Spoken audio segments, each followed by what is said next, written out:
আমার সাথে একটু এই কথাটা বলতে হবে, বলেন লা ইলাহা ইল্লাহু, লা ইলাহা ইল্লাহু, বলেন তিনি ছাড়া কোনো ইলাহ নাই। এই বাক্যটি তাওহীদের বাক্য, একত্ববাদের বাক্য। তাহলে আমি প্রশ্ন করি, আপনারা জবাব দেন। বলেন তো আয়াতুল কুরসি শুরুতে লা ইলাহা ইল্লাহু এই বাক্যটি কিসের বাক্য? তাওহীদের বাক্য। তাহলে আল্লাহ ছাড়া কোনো ইলাহ নাই, এই বাক্যটির নাম কি বলেন তো? তাওহীদের বাক্য, আরবিতে বলে কালিমাতুত তাওহীদ। এবার আমার সাথে একটু বলেন, বলেন তাওহীদের জন্য মৌলিক চারটি শর্ত। বলেন তো তাওহীদের মৌলিক শর্ত কয়টা? এবার মন দিয়ে শুনেন, আমি বলি। আমি প্রথমে বলবো, এরপর সবাই মিলে বলবো। আগে একসাথে চারটা আমি বলে ফেলি।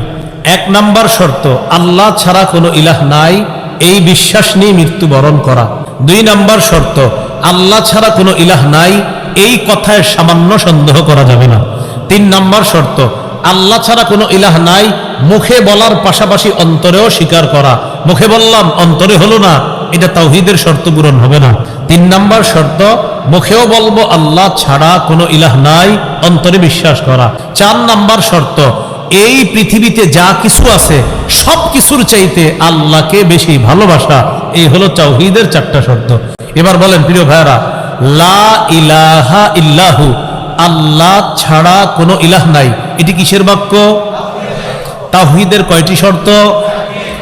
এবার আমার সাথে বলতে পারেন, বলেন 1 নম্বর, আল্লাহ ছাড়া কোনো ইলাহ নাই, এই বিশ্বাস নিয়েই মৃত্যুবরণ করতে হবে। এটা হলো 1 নম্বর শর্ত। সহিহ বুখারীর বর্ণনা 26 নম্বর হাদিস। عن عثمان رضي الله تعالى عنه قال قال رسول الله صلى الله عليه وسلم من مات وهو يعلم أنه لا إله إلا الله دخل الجنة। আল্লাহ নবী বলেন, কোন ব্যক্তি যদি এমন অবস্থায় মারা যায় তার বিশ্বাস হলো আল্লাহ ছাড়া কোনো ইলাহ নাই, কোন ব্যক্তি যদি এমন অবস্থায় মারা যায় যার বিশ্বাস হলো আল্লাহ ছাড়া কোনো ইলাহ নাই, নবী বলেন তাকে জানায়া দাও দাখলাল জান্নাহ, সে জান্নাতের মেহমান হয়ে যাবে। আল্লাহ ছাড়া কোনো ইলাহ নাই, এটা বিশ্বাস নিয়ে মরতে হবে। সহিহ বুখারীর বর্ণনা 1237 নম্বর হাদিস।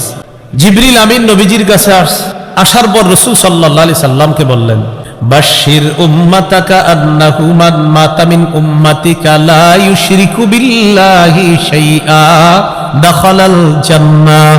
নবী, আপনি আপনার উম্মতকে সুসংবাদ দেন, আপনার উম্মত যদি এমন অবস্থায় মারা যায় যে সে আল্লাহর সাথে কোনো অংশীদার সাব্যস্ত করে না, তাকে জানায়া দেন সে যদি অপরাধের কারণে জাহান্নামে সাজা ভোগ করেও একদিন সে জাহান্নাম থেকে বের হয়ে জান্নাতে প্রবেশ করবে। তাহলে 1 নম্বর শর্ত তাওহীদের, আল্লাহ ছাড়া কোনো ইলাহ নাই, এই বিশ্বাস নিয়েই মরতে হবে। 2 নম্বর, বলেন আল্লাহ ছাড়া কোনো ইলাহ নাই, এই কথায় সামান্য সন্দেহ করা যাবে না, এটা তাওহীদের 2য় শর্ত।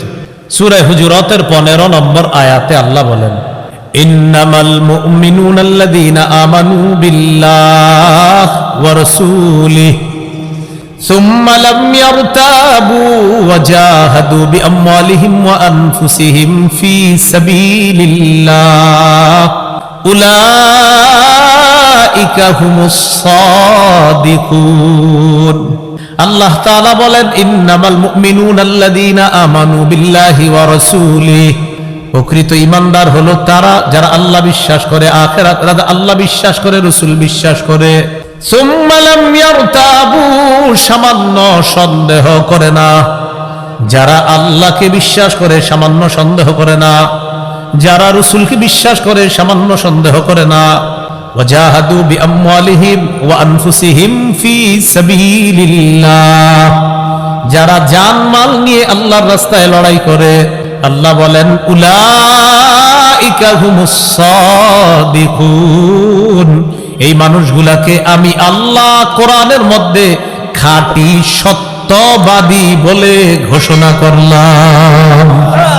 এরা খাঁটি সত্যবাদী, যারা আল্লাহকে বিশ্বাস করে, রসুলকে বিশ্বাস করে, একটুও সন্দেহ করে না। আল্লাহ বলেন, আমি কোরআনে বলে দিলাম এরা খাঁটি সত্যবাদী মুমিন। এ হলো 2 নম্বর শর্ত, একটুও সন্দেহ করা যাবে না। শর্ত নাম্বার 3, আল্লাহ ছাড়া কোনো ইলাহ নাই, মুখেও বলা, অন্তরে স্বীকার করা। আল্লাহ, এই যে বলতেছি আমি, আল্লাহ ছাড়া কোনো ইলাহ নাই, অন্তরে বিশ্বাস করা, সাথে সাথে আল্লাহ ছাড়া কোনো ইলাহ নাই, আল্লাহ ছাড়া কোনো ইলাহ নাই, মুখেও বলি, অন্তরেও এটা স্বীকার করতে হবে। কিন্তু যদি আপনি বলেন আল্লাহ ছাড়া কোনো ইলাহ নাই, ভিতরে ভিতরে আপনার এরকম হলো, আর থুর নাউজুবিল্লাহ, হ্যাঁ, আপনার ভিতরে ভিতরে হলো না, এটা আমার বিশ্বাস না। মুখে বলতেছেন আল্লাহ ছাড়া কোনো ইলাহ নাই মায়ের থেকে বাঁচার জন্য, কিন্তু ভিতরে ভিতরে অন্য কিছু, এটা হবে না, এটা তাওহীদের শর্ত পূরণ হবে না। সূরা ফাতহের 11 নম্বর আয়াতে আল্লাহ বলেন, ইয়াকুলুনা বিআলসিনাতিহিম মা লাইসা ফি কুলুবিহিম, তারা মুখ দিয়ে এমন কথা বলে যা তাদের অন্তরে নাই। ইয়াকুলুনা, তারা বলে, বিআলসিনাতিহিম, তাদের মুখ দিয়ে, মা, এমন কথা, লাইসা ফি কুলুবিহিম, যা তাদের অন্তরের কথা না। তাহলে মুখে একটা, অন্তরে আরেকটা, তাওহীদের শর্ত পূরণ হবে। 3 নম্বর শর্ত, মুখেও বলবো আল্লাহ ছাড়া কোনো ইলাহ নাই, অন্তরেও এই কথা বিশ্বাস করা, এটা হলো 3 নম্বর শর্ত। শর্ত নম্বর 4, আল্লাহকে এই পৃথিবীর যা কিছু আছে সবকিছুর চাইতে বেশি ভালোবাসতে হবে। সহিহ বুখারীর 16 নম্বর হাদিস, ক্বালা রাসূলুল্লাহ সাল্লাল্লাহু আলাইহি ওয়াসাল্লাম, নবীজি বলেন, সালাসুন মান কুন্না ফীহি ওয়াজাদা হালাওয়াতাল ঈমান, যার মধ্যে 3টি বৈশিষ্ট্য থাকবে সে অন্তরে ঈমানের স্বাদ আস্বাদন করতে পারবে। প্রিয় ভাইরা, কয় গুণ থাকলে আপনি অন্তরে ঈমানের স্বাদ পাবেন? 3 গুণ। 1 নম্বর, আইয়াকুন আল্লাহু ওয়া রাসূলুহু আহাব্বা ইলাইহি মিম্মা সিওয়াহুমা, 1 নম্বর, আল্লাহ আর তার রাসূল ছাড়া দুনিয়ার যা কিছু আছে সব কিছুর চাইতে আল্লাহকে বেশি ভালোবাসা, এরপর রাসূলকে বেশি ভালোবাসা। আজকে এই ওয়াজ শোনার পর বাড়িতে যখন যাইবেন নিজেকে প্রশ্ন করবেন যাওয়ার সময়, আমি কি আল্লাহকে বেশি ভালোবাসি কিনা, তারপর আমার নবীকে বেশি ভালোবাসি কিনা, নিজেরে জিজ্ঞাসা করবেন। জিজ্ঞাসা করলে উত্তরটা কিভাবে পাবেন? উত্তর এইভাবে পাবেন, তাহলে আমি যদি আল্লাহরে বেশি ভালোবাসি, রসুলরে বেশি ভালোবাসি। গত বছর কালামপুরের ওলামায়ে কেরাম নবীর ইজ্জত নিয়ে একটা মিছিলের আয়োজন করছিল, কই আমি তো সেখানে যাই নাই। আমি তো তখন কি বলছিলাম, হুজুরা যাইলে যাক, আমি যাবো না। তার মানে আপনি নবীরে বেশি ভালোবাসেননি।